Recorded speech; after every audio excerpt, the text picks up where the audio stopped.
성탄의 신비는 예수님께서 예언을 통해 세상에 오셨다는 것입니다.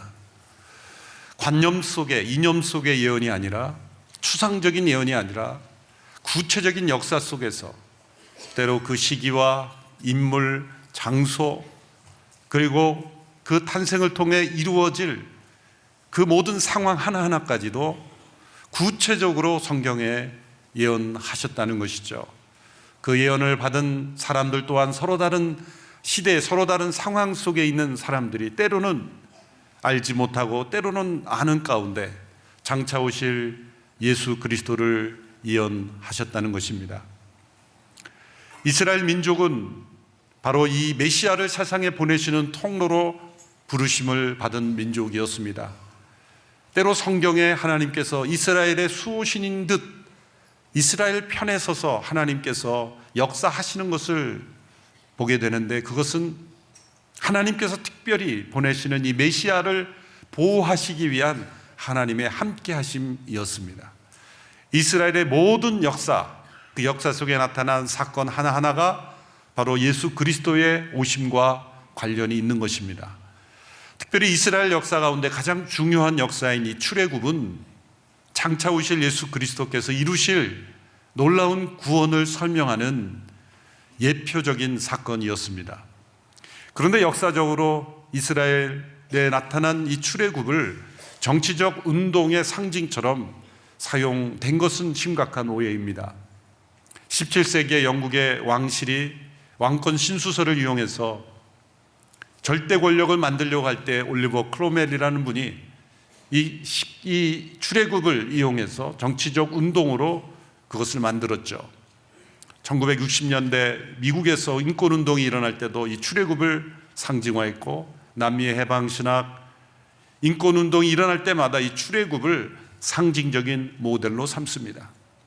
그러나 성경에 있는 그대로 나타난 이 출애굽이 왜 일어났고 어떻게 일어났고 그 목적이 무엇인지를 살펴보면 이 출애굽은 정치적 운동이 아닙니다.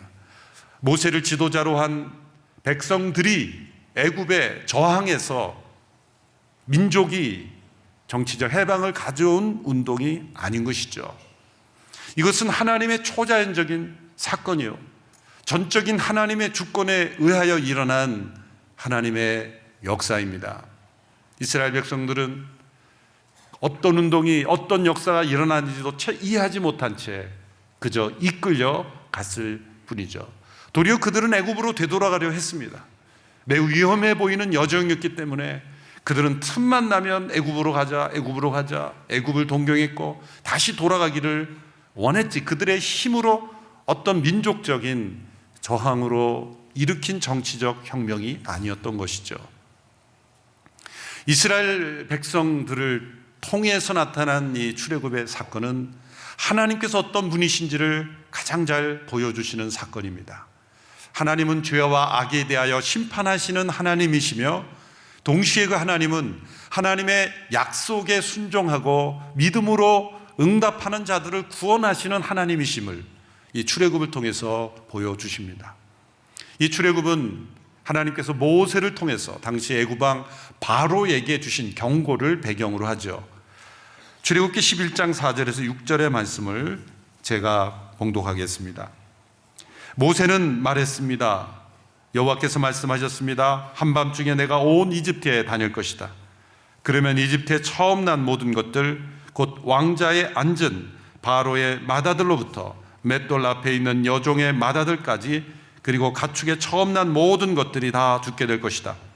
이집트 온 땅에 큰 부르짖음이 있을 것이다. 그와 같은 일은 전에도 없었고 앞으로도 다시는 있지 않을 것이다. 하나님께서 애굽의 모든 처음 난 것들을 다 심판하시는 심판을 하신다는 거죠. 그 이유는 애굽에 죄악이 만연했기 때문입니다. 또한 애굽의 모든 신들을 심판하실 것이기 때문입니다. 이미 9차례 하나님께서 애굽 땅에 재앙을 일으키셨죠. 그 재앙들은 모두 한 가지 한 가지가 애굽에 있는 그들이 섬기는 신을 무너뜨리는 하나님의 재앙이었습니다. 그러나 바로는 그 경고를 듣지 않았습니다. 이제 마지막 재앙이 내려질 경고가 주어진 거죠. 그러나 이런 심판의 계획과 동시에 하나님께서는 구원의 길을 열어주셨습니다. 애굽 땅에 있는 모든 점난 것을 다 처벌하시는 심판을 하시지만 피할 길이 있다. 각 집마다 일련된 흠없는 숫 양과 순 염소를 잡아 그 피를 문의 좌우 양쪽과 위쪽에 바르도록 하였습니다. 그것이 피할 길이요 살 길이었습니다. 그 이유를 이렇게 설명하십니다. 출애굽기 12장 12절과 13절 우리 한 목소리로 함께 읽겠습니다. 시작. 내가 이집트를 지나가며 사람이든 가축이든 처음 난 모든 것들을 치고 이집트의 모든 신들을 심판할 것이기 때문이다. 나는 여호와다. 내가 이집트 땅을 칠 때 너희 사는 집에 피를 발랐으면 그것이 표시가 돼 내가 그 피를 볼 때 너희를 그냥 지나칠 것이다. 그러므로 재앙이 너희에게 내려 너희를 멸망시키는 일이 없을 것이다. 하나님께서 내려주신 구원의 길입니다. 하나님께서 애굽의 땅을 치시고 그 모든 신을 심판하실 때 그 집에 양과 염소의 피를 바른 집은 그냥 지나칠 것이다. 넘어갈 것이다. 유월이라는 단어가 여기서 나온 거죠. 영어로 Passover. 지나간다. 넘어간다. 하나님께서 이 피를 약속의 증표로 하여 구원을 하신다는 것이죠.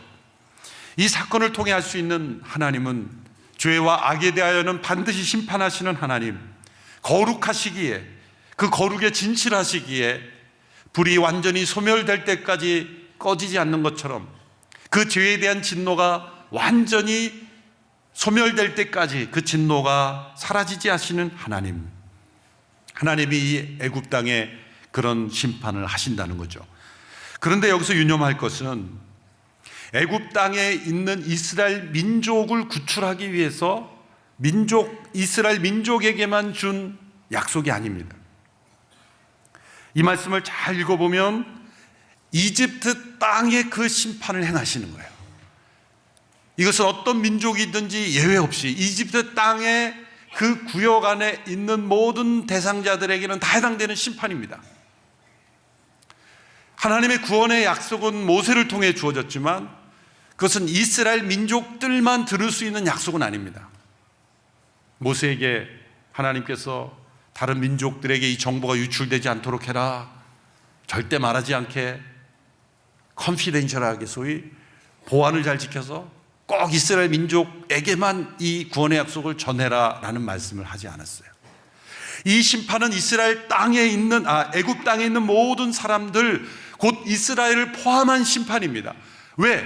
이스라엘 사람들도 죄인이기에 이스라엘 사람들도 수백 년 동안 애굽 땅에 있으면서 애굽의 신을 그들도 함께 섬겼기 때문에 그들도 우상에 익숙해졌습니다. 광야를 지날 때 그 백성들이 금송아지를 짓고 이 금송아지가 바로 우리를 애굽에서 이끌어낸 신이라 그랬지 않습니까? 과거의 습관이 나오는 거예요. 과거 애굽에 있을 때 그들이 우상을 섬기던 습관이 얼마나 자주 발견이 됩니까? 이스라엘 백성들인 의인이고 애굽인들은 죄인이라서 심판하시는 게 아닙니다. 모두가 다 죄인입니다. 그리고 이 심판의 약속은 그 땅에 있는 모든 이들에게 해당이 되는 것입니다. 또한 구원의 약속 또한 모든 이들에게 다 해당이 되는 것이죠. 이것이 중요합니다. 모든 사람에게 하나님의 심판이 임하는 것, 그것은 모든 사람이 다 죄인이기 때문에 이 애굽은 세상 전체의 축소판이라고 볼 수가 있죠. 하나님은 온 세상을 심판하십니다.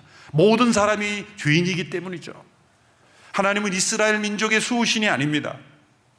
구원의 약속과 심판의 계시는 이스라엘 민족을 통해서 예언자를 통해 우리에게 주어졌지만 그것은 모든 사람들에게 대상이 되는 것이죠. 그 심판자 되신 하나님께서 죄로부터 사람을 구원하시는 구원자가 되십니다. 그것은 하나님께서 주신 이 구원의 길인 약속의 표시를 순종으로 행하는 자들을 하나님께서 구원하신다는 거죠. 그것은 어린 양과 염소의 피를 문에 바른 집을 하나님께서 그냥 지나치신다, 유월하신다라는 것입니다. 하나님께서 구원하시기로 계획하신 사람은 이스라엘 민족만은 아니었다는 거죠. 그리고 실제로 이 출애굽의 과정을 통해 애굽 땅을 나오게 되고 그 심판으로부터 건짐을 받은 사람들은 이스라엘 민족만이 아니었습니다. 출애굽기 12장 38절의 말씀을 보십시오. 우리 같이 읽어보겠습니다. 시작. 그때 다른 종족들도 많이 이스라엘 백성들과 함께 나갔습니다. 양떼와 소떼도 아주 많았습니다. 다른 종족들도 많이, 이 말씀 뭡니까? 이스라엘 민족만 구출한 받은 게 출애굽이 아니라는 거예요. 그래서 역사를 피상적으로 읽는 사람은 성경을 제대로 이 구절을 안 읽고 이렇게 쓰는 거예요. 역사 쓸 때 이스라엘 민족들이 애굽으로부터 해방된 사건. 틀린 거예요. 이스라엘 민족만 나오지 않았어요. 다른 종족들도 많이. 그래서 개역개정은 조금 약간 좀 저속하게 번역을 했어요. 중다한 잡족이. 그래서 우리말이 얼마나 점잖게 번역이 잘 돼 있어요. 그런 구절들이 조금 너무 우리 민족이 교만해서 그렇게 말하는 거예요. 우리 민족 아니면 다 잡족이에요. 교만한 번역임을 회개하고 우리말이 정확하게 번역을 해요. 다른 종족들도 많이, 거기에는 아프리카 사람도 있었고. 왜? 그 당시 애굽은 최대 강국이었어요. 오늘 어떤 시대에도 최대 강국에는 많은 사람들이 모이는 거예요. 잘 사는 나라일수록 여러 다양한 민족들이 모이게 돼 있어요. 잘 살기 때문에. 애굽에도 수많은 민족들이 와 있었어요. 모세는 구스 안에, 구스는 그 당시 에티오피아, 아프리카입니다. 모세 아내는 아프리카 여성이었어요. 그 여성은 어디 온 겁니까? 출애굽할 때 같이 나온 이 많은 민족 중에 한 사람이었다는 거예요. 출애굽은 이스라엘 민족의 사건이 아니라 다민족 사건이었어요. 하나님께서 애굽 땅에 심판하시는 과정 가운데 구원의 길을 주셨는데 이스라엘 백성들이 그 구원의 약속을 받고 말했을 겁니다. 가까운 친구에게, 동료에게, 친척에게, 학교, 직장, 많은 애굽인들에게도 말했을 겁니다. 그래서 이스라엘과 애굽 사람들의 이 어떤 구별을 짓는 것이 아니라, 민족 혈통의 구별이 아니라 이것은 하나님의 약속의 피를 통한 구별이었다라는 것이죠.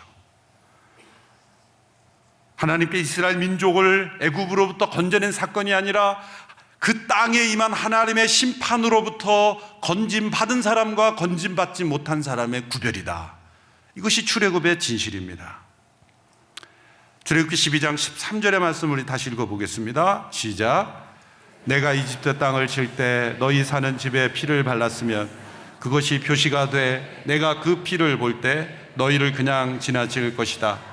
그러므로 재앙이 너희에게 내려 너희를 멸망시키는 일이 없을 것이다. 그 피를 볼 때 그냥 지나치는 이유가 무엇입니까? 왜 약속의 증거를 피로 삼으셨을까요? 피가 잘 보이기 때문에? 아니죠.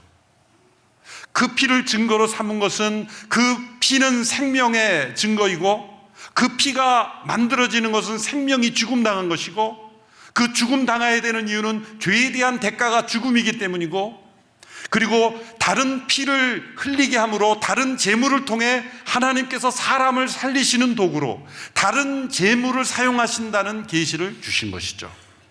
이 모든 것이 바로 하나님께서 장차 오실 예수 그리스도는 유월절 어린 양과 같이 애굽에 있는 모든 심판으로부터 건짐받은 약속의 사인이 어린 양이 되었던 것처럼 모든 세상에 하나님의 심판이 임할 것인데, 그 심판으로부터 건짐받는 것은 유월절 어린 양 대신 예수 그리스도의 피가 뿌려져야 되는 것이다. 그것은 돈으로 사는 것일까요? 아닙니다. 지식으로 사는 것일까요? 아닙니다. 믿음으로 받는 것입니다. 예수 그리스도를 믿음으로 받을 때 그 유월절 어린 양의 피가 우리에게 뿌려지는 거예요. 우리 가정에 뿌려지는 거예요. 하나님의 이 땅에 임한 심판이 그 피를 보고 넘어가는 것이다. 유월절은 지금도 계속해서 역사되고 있는 것이죠. 고린도전서 5장 7절의 말씀, 우리의 유월절 양 곧 그리스도께서 희생되신 것입니다. 세례 요한은 예수님을 가리켜 보라 세상 죄를 지고 가는 하나님의 어린 양이라 설명했습니다. 출애굽기 12장에 하나님께서 이 유월절을 제정하시면서 그 양을 표시할 때 쓴 단어를 보면 관사가 특이한 점이 발견됩니다. 유월절에서 수많은 양들이 희생될 텐데 양들이라는 복수로 쓰지 않고 계속 모두 단수만 사용하셨다는 것이죠. 12장 3절에 보면 어린 양 한 마리, 어렘 한 마리라 그럽니다. 12장 4절에 보면 바로 그 어린 양, 더렘, 바로 그 어린 양이라 그럽니다. 12장 5절에 보면 바로 너희의 어린 양이라 그럽니다. 전부 단수입니다. 이 순서를 보면 너무나 놀랍습니다. 그리스도께 세상에 오셨을 때 그분은 한 마리의 어린 양이셨습니다. 그런데 그분이 십자가를 지셨을 때 바로 세상의 모든 사람의 죄를 용서하실 수 있는 바로 그 어린 양이 되셨습니다. 그분이 나를 대신하여 죽었음을 믿는 모든 사람들에게는 각자의 어린 양이 되신다는 거예요. 바로 한 분 예수 그리스도가 모든 자를 살리시는 유월절 어린 양이 되신다는 것이죠. 성경 전체에서 유월절 어린 양 되신 예수 그리스도를 증거하고 있습니다.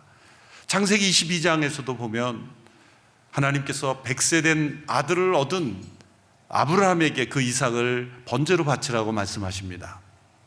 아브라함이 순종하여 모리아 산으로 그 이삭을 데리고 갑니다.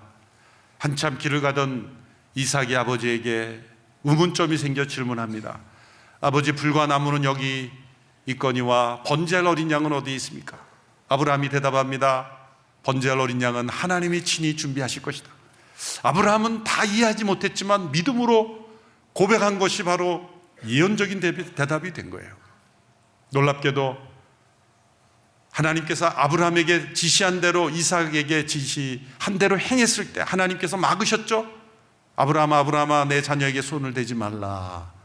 그리고 돌아보니 그 근처에 있는 덤불에 순양이 뿔에 걸려 있었던 거예요. 그 양을 이삭을 대신하여 번제를 드렸습니다. 우리가 이 사건을 생각할 때 이삭이 그냥 살아난 사건, 중단된 것처럼 보이지만 하나님 보실 때는 제사가 중단된 것이 아니라 집행된 것입니다. 하나님이 말씀하신 대로 실행된 거예요. 이삭이 제물이 될 뻔하다가 건진받은 것이 아니라 제물이 된 것입니다. 양이 대신 제물이 됨으로. 여기서 놀라운 계시를 주시는 것은 우리 각자에게 임한 하나님의 심판을 하나님이 눈 감고 봐주는 것이 아니라 실행이 된 것입니다.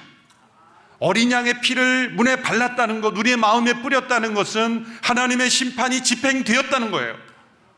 예수 그리스도께서 대신 담당하심으로 하나님의 공의를 이루고 또한 우리를 살리시는 방법은 대신 제물을 희생하는 것이기에 성육신하신 예수님이 우리 대신 그 십자가로 유월절 어린 양이 되심으로 이 과거에 있었던 출애굽의 사건이 오늘 이 시대의 영적 출애굽으로 죄로부터 구원받는 그런 하나님의 심판은 온전히 실행되지만 동시에 죄로부터 구원받는 일들이 우리 각자의 삶 속에서 영적 유월절이 일어나고 있는 것이죠. 출애굽 당시로 돌아가서 그 약속을 받던 많은 사람들이 우왕좌왕했을 겁니다. 이 약속대로 해야 되나? 이게 무슨 효과가 있을까? 의심하는 사람도 있었겠고 그냥 순진한 마음으로 단순한 마음으로 어린아이처럼 받아들여 그대로 실행한 사람도 있었을 겁니다. 또한 어린 양의 피를 문에 다 바른 사람들에게도 여러 가지 반응이 있었을 겁니다. 믿음의 강도에 따라서. 두 집을 생각해 보세요. 한 집은 믿음이 아주 좋은 가정이었기에 약속대로 우리가 순종했으니 심판이 넘어갈 것이다, 우리 집은 아무 일이 없을 것이다 라고 믿음으로 평안한 가운데 잠을 잘 잤어요. 근데 그 옆집은 똑같이 발라놓고, 아니 옆집보다 2배 이상 피를 발라놓고 불안해서 2배 이상 발라놓고도 지붕까지 발라놓고도 하라 그러지도 않은 거를 막 해놓고 우리 집이 원래 빨간 집인지 오해하면 어떡하나 그러면서 불안해서 잠을 못 자는 거예요. 밤새 그냥 잠을 못 자는, 안절부절. 하나님의 심판이 어디로 임했을까요? 아무데도 임하지 않았어요. 밤새 벌벌 떨었는데. 중요한 것은 믿음의 강도가 아니라 약속을 행했느냐예요.